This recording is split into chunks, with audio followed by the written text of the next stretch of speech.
Chiefs game starting us up. We'll have a lot to say about that. And then there's these two quarterbacks playing in New Orleans of note on Fox and CBS. Nance and Romo, Buck and Aikman for your divisional Sunday slate.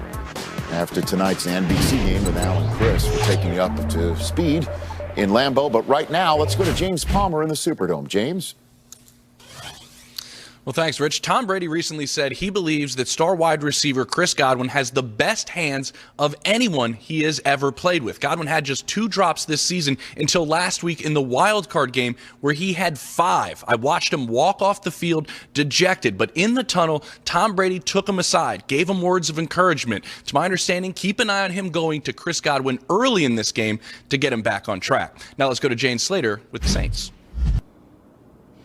Hey, James. Well, like Tom Brady, Drew Brees has a number of weapons on offense, and one of those is Mr. Do-Everything guy, Taysom Hill. Now, I'm told with Hill, they're really going to have to see how he does in practice today. He's been dealing with that knee situation, and why is that significant? Well, in their last 2 contests against the Bucs, he had more rushing yards than Alvin Kamara. He also connected on 3 of his passes. Let's now connect with Jeffrey Chadia in Kansas City, Missouri. Thanks, James. This is obviously a huge game for Browns running back Kareem Hunt. He spent 2 years playing in Kansas City. He was released in 2018 because of a scandal, but he's remained close friends with Travis Kelce and Patrick Mahomes. He says this game is about bragging rights. And now, Rich, we'll send it back to you.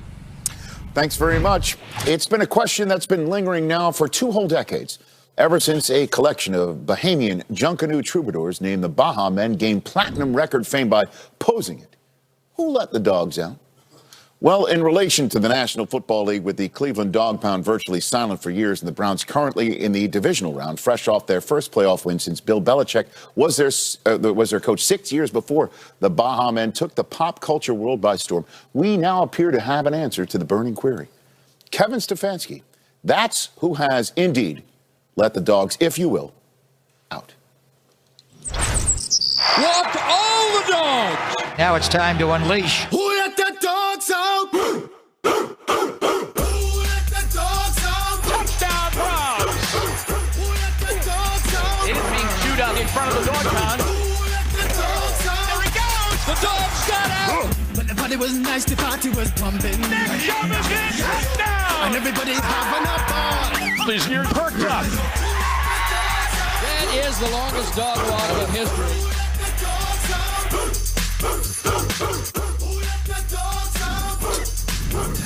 Oh, boy. 4 road teams, 1 on Super Wild Card Weekend, as you know, and let's see who's going to do it again this weekend, starting with our friend Canine Kurt. The Browns stunned the Steelers last week. Canine Kurt, tell us how the Browns will pull off the upset tomorrow against the Chiefs. Well, first, let me have a little bark out to Team Juju. Oh, God. Right? This is not the same old dog and pony show here in Cleveland. That they let us out, we're off the porch, and we're ready to run with the big dogs. I know. We're heading to the home of the top dog with their hot dog quarterback with the no-look passes and the fun throws. But I'm laying out a double dog dare to the 2 lead dogs with the Browns. I need my bulldog and my hunter to actually win the weekend, finish this weekend best in show. And then all you out there that are going to come crawling back with your puppy dog eyes, there's no room left on the pound wagon. We out! Help control the pet population. That's it.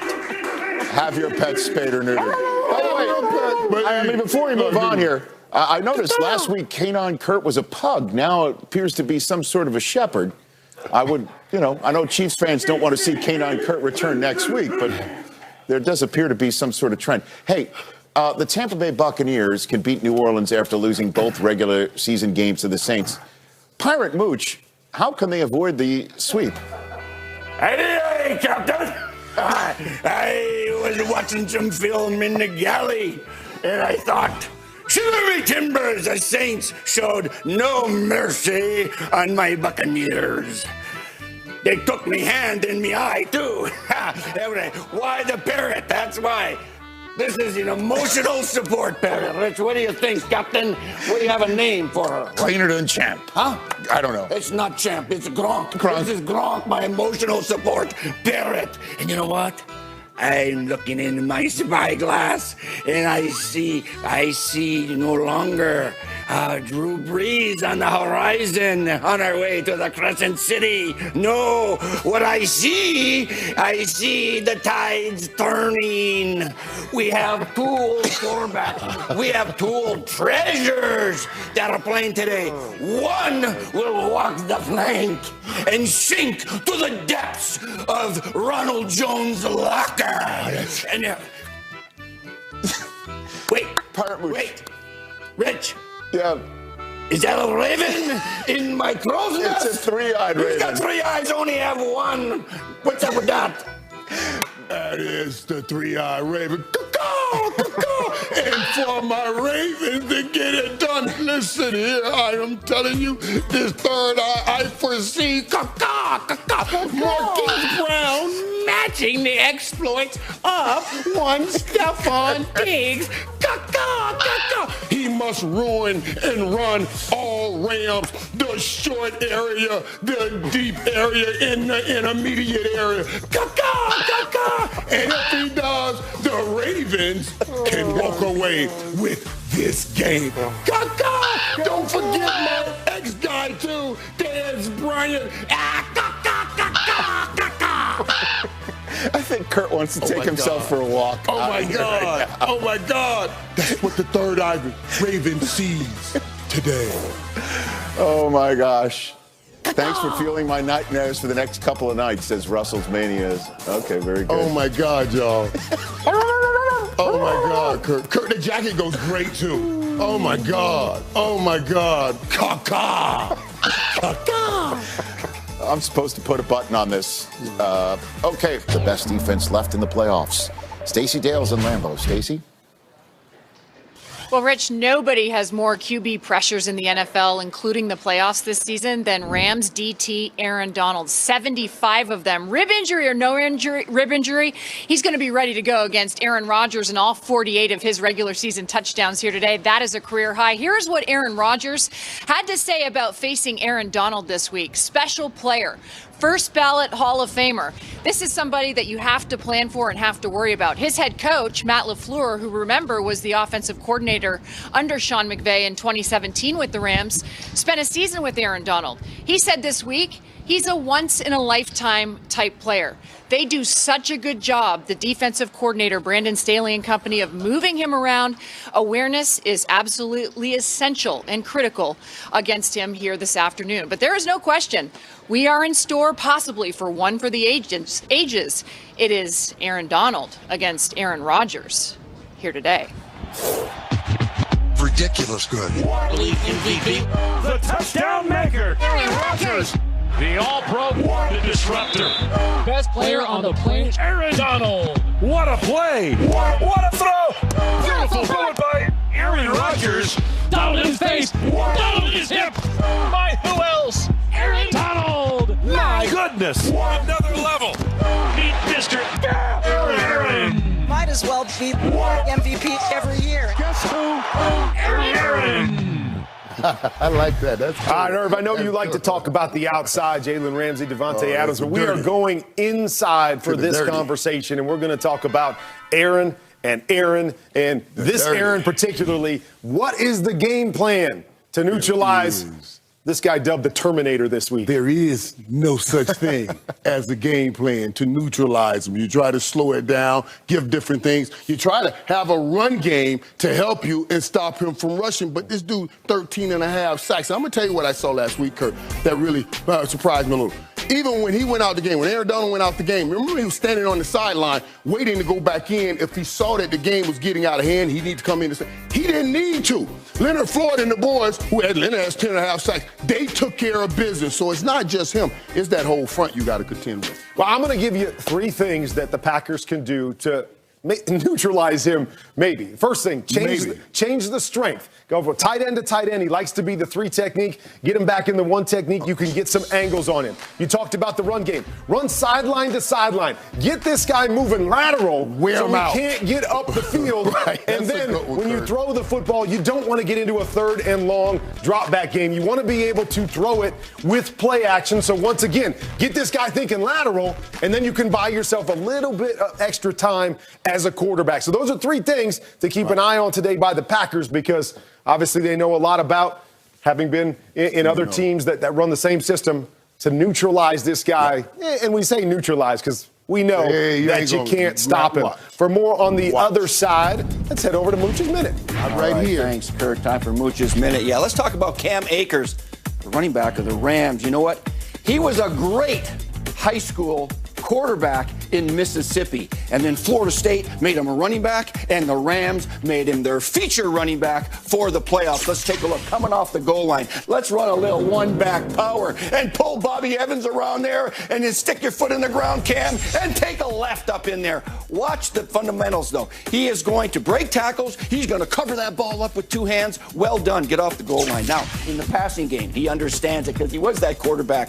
All right, Jared Goff looking downfield. Can't find anybody open. Where's my check down? There's Cam Akers. Oh, is that Jamal Adams coming up here right now? I got to make him miss. I do. And how about tightrope the sidelines? And I'm not going out of bounds. Whoop, I'm going back inside. I love it. Now on the goal line. This offensive line is great. All right. You got Corbett and Blythe, and you got Andrew Whitworth right here, the oldest tackle, 39 years old ever to play. How about Rob Havenstein right here? Big block, reach inside. That's the backside cutoff. Put your foot in the ground, Cam, and let's hit some pay dirt. This is great offensive line play and great running back play. And the guy had 131 yards rushing in this game and a touchdown, 45 more yards in the passing game, receiving. And today he's going to play up in the frozen tundra against Aaron Jones. We'll see who's the better running back in this game. He's doing a heck of a job. And now let me send it over to Rich and Cynthia for Pick 6, because you got some projections, don't you, for Cam Akers? Yes, we do, Mooch. Now breathe, everybody. Thank you. Okay. Mooch's cardio is done for the day. Cynthia Freeland, Pick 6. Let's start with Cam Akers. What do you think? I think he sees pay dirt. I think there's a touchdown. I have 72 rush yards projected for him. Nice. And he has a few extra receptions, too, with 15. It's not going to be 131 like last week, but 72 is a nice, moderate projection. It is going to be one of the keys if the Rams are going to upset the Packers. And obviously Jared Goff having a day as well. Certainly if he does have to go point for point with the presumptive MVP. What do you think of his day? And I have a 216 passing yards, a touchdown and interception, and 11 on the ground. You're right. It's going to be interesting to see. This is a modest projection. This reflects a lot of use of the run, a lot of creative schemes with shorter passes. But it's really going to be important because you got that guy on the other side with Aaron Rodgers that has had a really good opportunity against play action pass. So if you look where the Rams defense is vulnerable, when they're using play action, they allow the most separation to receivers, 4.4 yards, which means Devontae Adams, 8 receptions, 94 yards, and the touchdown. So you're saying, again, the hurry-up offense that Irv used the other last hour, that you're say he's correct. Devontae Adams is going to get the Irv's correct, and Mooch is correct. Okay, there you go. Lots they of both like that. Let's hit Ravens Bills. Lamar's projection is what? Yeah, so 201 passing yards, 2 touchdowns, a rushing touchdown, and 68 on the ground. That's a lot of rushing yards, but the Bills are susceptible to that. So that's when you're going to want to maybe circle it twice, because that's interesting. You also want to look at that in conjunction with J.K. Dobbins. I only have 51 rushing yards projected for him. Those are more reflective of the opportunity on the inside. However, I do have a red zone situation, meaning a touchdown for him in this one. And then this kind of helps offset what goes on with Stephon Diggs. Now, Stephon Diggs is going to be a big factor. Again, projects for 7 receptions, 81 yards, and the touchdowns. We found a lot of touchdowns for you. I think that's like something like 8 or 9 total touchdowns for the segment. Yeah. Pick 6, 9 touchdowns, we're good. Well, I'm just adding up the number of touchdowns that you have projected from Lamar and Dobbins together. That's 4. So let's put a pin in that for later on when Cynthia joins us to tell us who she thinks is going to win that game. If you missed Michael Irvin last week dressed as a Raven, hey, good news, everybody. He's back along with Canine Kurt and Mooch the Pirate.